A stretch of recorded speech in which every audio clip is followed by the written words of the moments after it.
Assalomu alaykum hurmatli patpichilarim do'stlar. Mana bugun safarimni 110-kuni do'stlar. Ko'pchilik qachon yo'lga tushasiz deyapti. Hozir men Dubaydaman. 110 kun bo'ldi. 115-kundan men Abu Dabidan Qatar tarafga yo'l olaman. Saudiya, Makka va Madinaga yo'l olaman.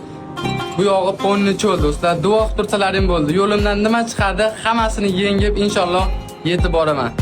Ungacha do'stlar 5 kun bu yerda dam olib, lecheni olyapman, vitamin olyapman. Inshaalloh yaxshi kuch to'plab men yo'lga chiqaman. 5 kundan keyin 115-kundan yo'lga tushaman.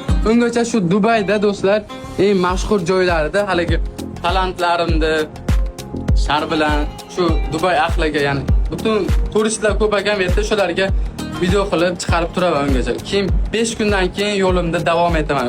Lecheni olib inshaalloh hammasi yaxshi bo'ladi. Keyin do'stlar juda ko'p inson podpiska qaytaring deyapti.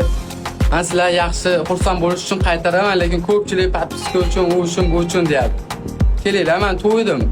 Menga qiziq qolmadi podpischalik, ishoninglar, umuman qiziq qolmadi. Faqat yo'lda kimni uchratib, kim bilan muloqot qilib, inshaalloh mana shu payg'ambarlar yurgan joylardan inshaalloh yuraman.